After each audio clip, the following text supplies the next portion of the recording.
ఇక ప్రభుత్వం నుండి ఎలాంటి స్పందన రాలేదు. చర్చలకు ఎలాంటి పిలుపు రానందుకు మేము రెండో రోజు సమ్మెను కూడా కొనసాగిస్తున్నాము. అదే నిన్న జరిగినట్టు ప్రశాంతంగానే మేము ఇక్కడ ధర్నా చేయడం జరుగుతుంది.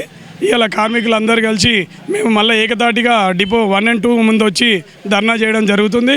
కాబట్టి గవర్నమెంట్ వెంటనే మా యొక్క జేఏసీ నాయకులను పిలిపించి చర్చలు కొనసాగించాల్సిందిగా కోరుతున్నాము. మాకు ఎటువంటి కాంగ్రెస్ ప్రభుత్వం మీద కోపం లేదు, కానీ ఈ 2.5 సంవత్సరాల సంధి కాలయాపన చేసుకుంటా మాకు ఇవ్వాల్సిన పిఆర్సీలు కానీ ఈ యూనియన్లే కానీ విలీనమే కానీ ఇవన్నిటినీ కాలయాపన చేసుకుంటూ టైం గడుపుకుంటూ పోతున్నారు. ఈ మహాలక్ష్మి పథకం కూడా మేము ఎంతో సక్సెస్ఫుల్ కూడా చేసినా కూడా వాళ్ళకి ఎటువంటి ఈ మా మీద ప్రేమ అభిమానం ఏం లేకుండా మీరు మొండి వైఖరితోని ఈ విధంగా మాట్లాడుతున్నారు. ఒక ఐఏఎస్ ఐపీఎస్లతో చర్చ పెట్టడం ఇది సబబు కాదు.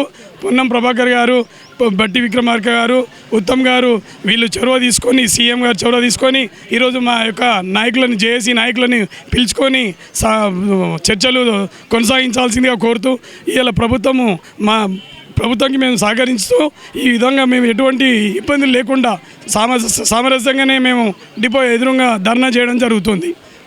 ముఖ్యంగా రెండో రోజు కూడా సమ్మె కొనసాగుతుంది. ఈ నేపథ్యంలో కొంతమేరకు బస్సులు అయితే కూడా వెళ్ళే ప్రయత్నం కనిపిస్తుంది. దాని గురించి ఖాళీ ప్రైవేట్ బస్సులు, ఐర్ బస్సులు మాత్రమే బయటికి బయలుదేరుతున్నాయి. అందులో కూడా కండక్టర్ లేకుండానే ప్రభుత్వం మొండి వైఖరితోనే బస్సులను రోడ్డు మీకు తీసి బండ్లు ఆపరేట్ చేయడం జరుగుతుంది.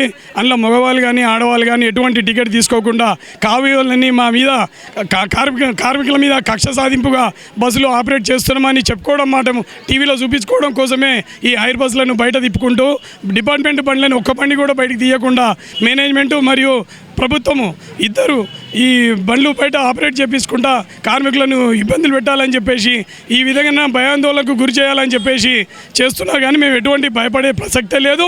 ఈ కార్మికులందరం కలిసి మేము ఇదే ధర్నా కొనసాగిస్తాము. మా జేఏసీ నాయకుల పిలుపు మేరకు ఈరోజు ధర్నా, మళ్ళీ రేపు మాకు పిలుపు వచ్చేవరకు మేము ఎటువంటి వెనక అడుగు వేయకుండా అన్నిటికీ మేము సిద్ధంగా ఉన్నామని చెప్పుకుంటున్నాం. చెప్పండి, మీరు ఈ సమ్మె కొనసాగుతుంది.